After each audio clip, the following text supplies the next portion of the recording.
Hey, Diz, let's talk about the cognitive health crisis, or the mind crisis. I'm circling back to an ongoing rejection of MAGA and Trump by Tim Dillon, a right-wing comedian podcaster who formerly was a big fan of Trump, and the fascination with this rejection, or at least ongoing interest in covering it, by Kyle Kulinski, a liberal left YouTuber. I'm revisiting Dillon and Kulinski's misunderstanding of the MAGA phenomenon. MAGA should be understood as part of a larger social-emotional pattern of paranoia that has engulfed the entire Republican Party of the United States. This paranoia has been cultivated for decades, and MAGA is simply the form this paranoia has taken as it attaches itself to the Trump lifestyle brand. As a reminder, the key features of a social-emotional pattern of paranoia are 1. Confusion over what can be attributed to us and what can be attributed to them, and 2. The use of internal emotional states to resolve the resulting cognitive dissonance. I'm going to focus on how this misunderstanding of MAGA and Republican, and frankly, modern American paranoia undermines our ability to think about differences between competing anti-democratic currents in the United States. And specifically, I'll use the concept of the deep state to examine this. In Kulinski's newer coverage of Dillon, some of what we covered before continues. Dillon's continued contempt, his continued emphasis on MAGA as a low-intelligence phenomenon, although Dillon's analysis is improving a little bit. He talks about MAGA coping, which is much closer to the real core of the MAGA phenomenon, a social, emotional pattern of paranoia. There's also Kulinski's continued resentment, his continued annoyance that he doesn't get enough credit for being out ahead of people like Dillon. Kulinski's analysis is also improving. He still pleads for credit and mistakenly thinks Dillon is a year behind him, as if Dillon is going down a logical path that will eventually lead him to Kulinski's conclusions. But Kulinski does make an important aside that actually Tim Dillon is a mess. And this is correct. Tim Dillon is a mess. And not only Tim Dillon, and not only MAGA, the entire Republican Party is a cognitive mess because it is in an advanced stage of decades-long psychological operations that have led the vulnerable right-wing mind down a path of increasing paranoia toward total reality collapse. So the mess of it all inches him in the right direction. But Kulinski, like I think most liberals and leftists, and centrists, and normies, and right-wingers, doesn't have great instincts about how this paranoid phenomenon is likely to develop going forward.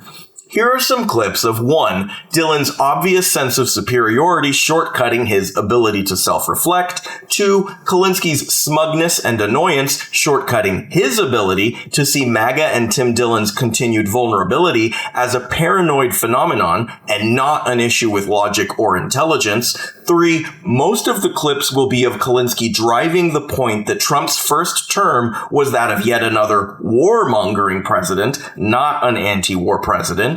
And finally, 4, what I will focus on exclusively after the clips, some talk about the deep state that I want to push back against. So Tim Dillon is keeping up his streak here of going after MAGA and basically explaining how they're idiots and they're dummies. He's still a bit of a mess, if we're being honest. So, and people get mad at me. What are you saying? There's no deep state? No, dummy. But if the deep state can never be affected or impacted or changed, then why even elect this guy? Why did you all get excited and wear the dumb hats, dummies?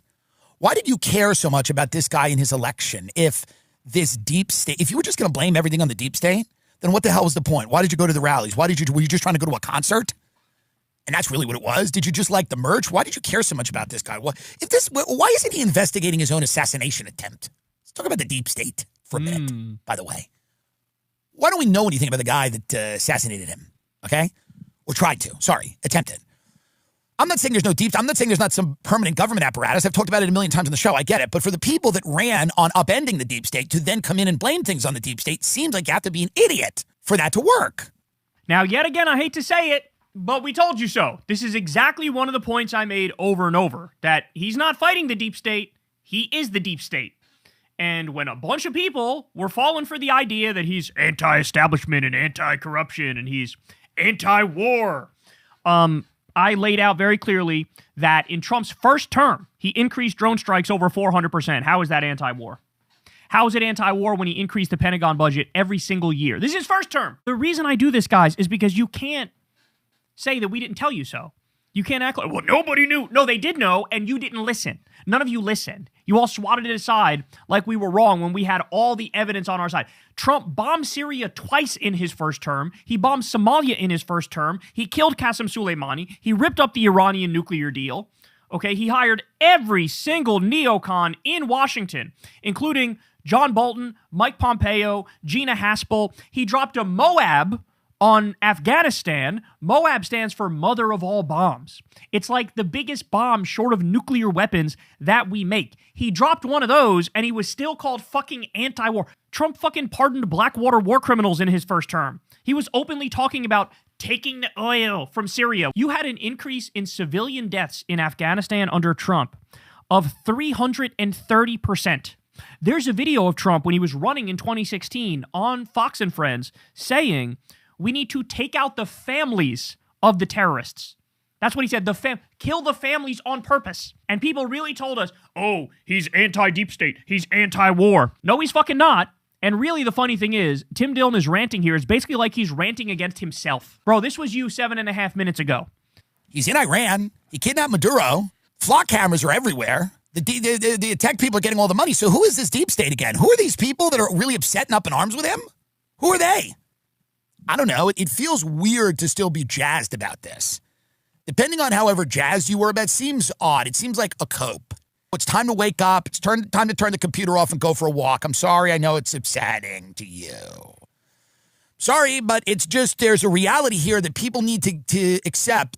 I mean, in my belief, in my estimation, you're allowed to sit there and say, no, Trump has the best of intentions. He just keeps getting thwarted. That's the way they believe. He just keeps getting thwarted. Every time he tries to do something, somebody else there is tricking him. He's getting tricked.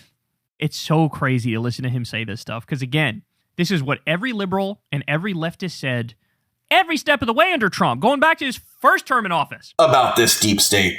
The paranoid use of deep state as a concept, which is how Tim Dillon uses it, means nothing distinct from either government itself or particular government bureaucracies at best.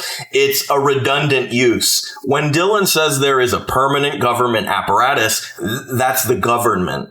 It's the government that is a permanent government apparatus. Trump popularized this use of deep state during his first term to complain about any government bureaucracy that didn't do whatever he wanted. That's all it means coming from Trump, and that's all it means coming from MAGA. From Tim Dillon, now that he's broken with MAGA, it's just a synonym for government, which is close to, but not exactly the same as the way it's used by Trump. Before Trump popularized the redundant, paranoid, evasive, and now dominant use of deep state as a concept, it was often used to mean something actually clarifying and distinct.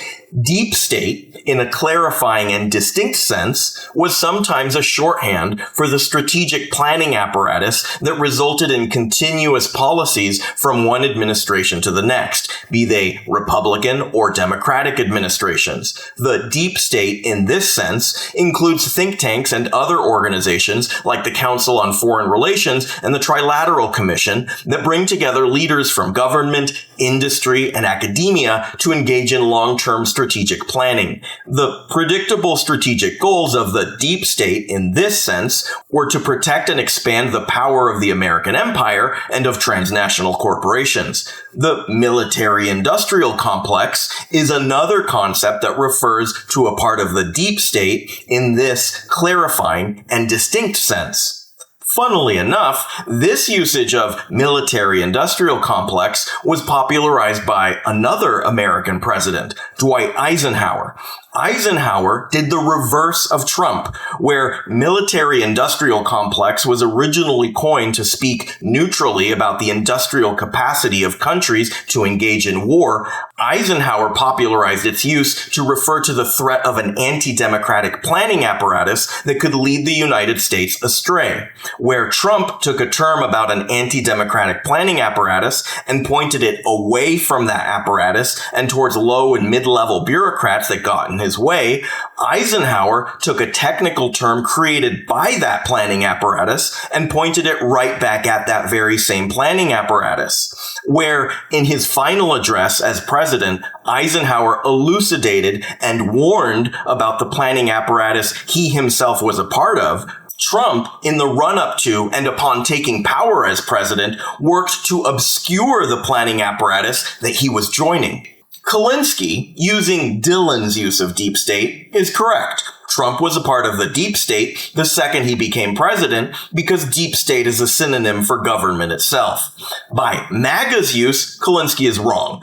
The deep state is whatever Trump wants it to be at his whim, often low and mid-level bureaucrats that don't do whatever he wants as fast as he wants it to be done. But there is something much more interesting going on if we focus on the anti-democratic planning apparatus that the clarifying and distinct use of deep state points to. Trump did become a part of this deep state upon becoming president, because the president of the United States, unlike low and mid-level government bureaucrats, plays a crucial and unique role in protecting and expanding the power of the American empire and of transnational corporations. But Trump, unlike any other American president in our lifetime, does not care at all about long-term planning to protect and expand the power of the American empire and of transnational corporations.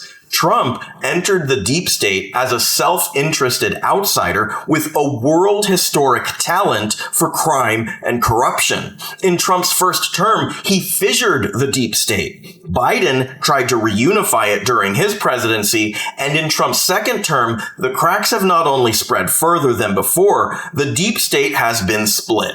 In particular, there are two planning apparatuses competing for power. The old neoliberal apparatus focused on global empire and transnational corporate power, and a new fascist apparatus focused on regional American power and the absolute supremacy of elites within the social hierarchy of the United States. And real quick, the short version, by fascist, I mean that apparatus is motivated to act against established laws and norms in pursuit of social purity, and by neoliberal, I mean that apparatus is motivated to act in accordance with established laws and norms in defense of transnational corporate power.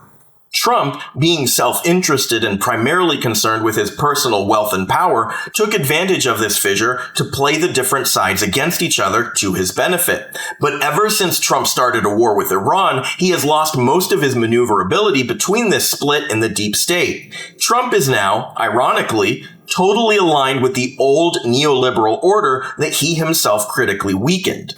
Meanwhile, the fascist apparatus that he brought into the mainstream of Republican politics is waiting in the wings and anticipating taking power in a post-Trump United States. To hedge a little, because Trump himself is such a mess, and perhaps more fairly, a mercurial and comical character capable of falling on his face and pretending it didn't happen, maybe he will pivot back to this fascist apparatus, but I think he is going to be so concerned going forward in avoiding acknowledging his loss in Iran that he's now stuck with the neoliberal apparatus because those are the planners giving him ideas for turning Iran around.